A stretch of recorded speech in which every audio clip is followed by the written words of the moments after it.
first trip out of Leh was to the Puga Hotsprings.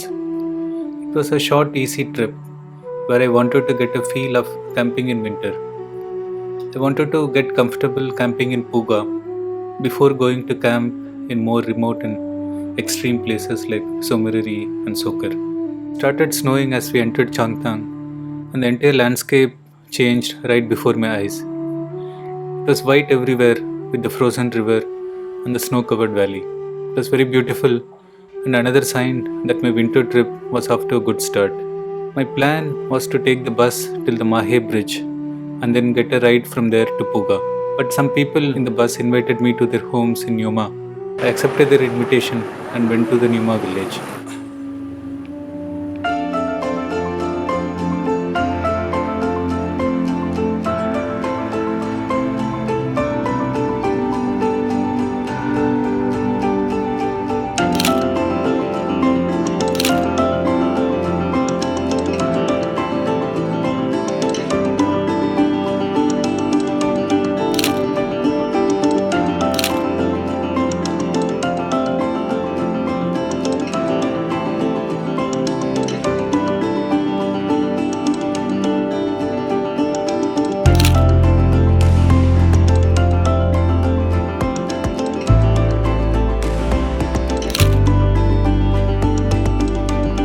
I went back to the Mahe bridge on the next day.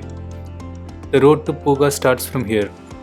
I waited a few hours for a ride and finally got a ride with the army convoy. They were going to the Tsomoriri lake, but they dropped me off at the Sumdo village.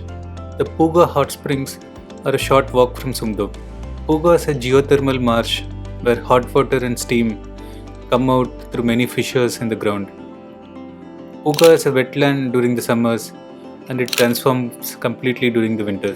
And it is so cold that even the boiling water coming out of the geysers freeze on their way down and they form volcano-like structures all over the place. These ice volcanoes are a sight to see and they are one of the amazing things about Puga.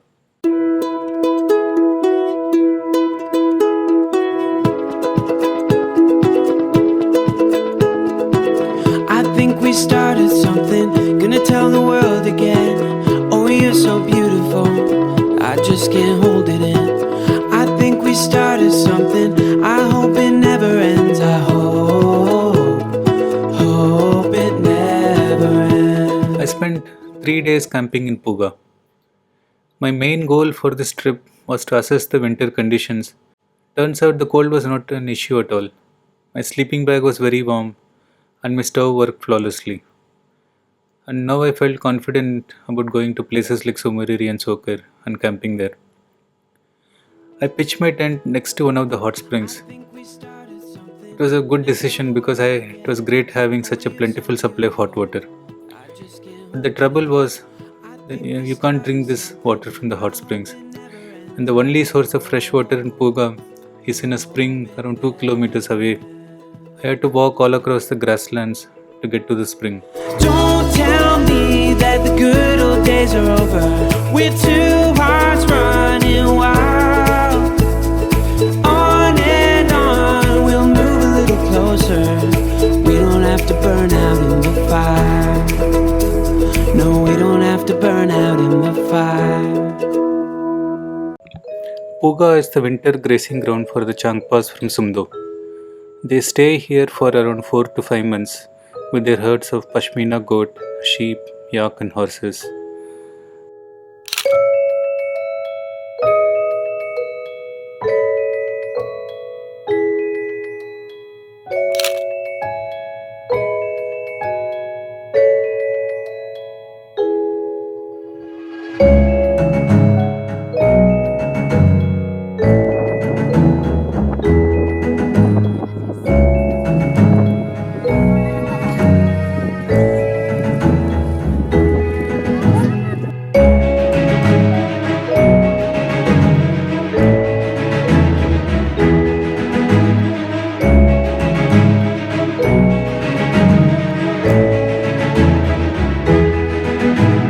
The kids of the Changpas study in boarding schools in Leh, but they were all here for holidays during the winter.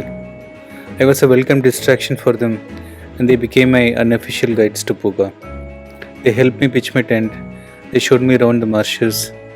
They even showed me a few things you can find and eat in the marshes, which is very interesting. Basically, they were a lot of fun to hang out with, and I really enjoyed my time with them.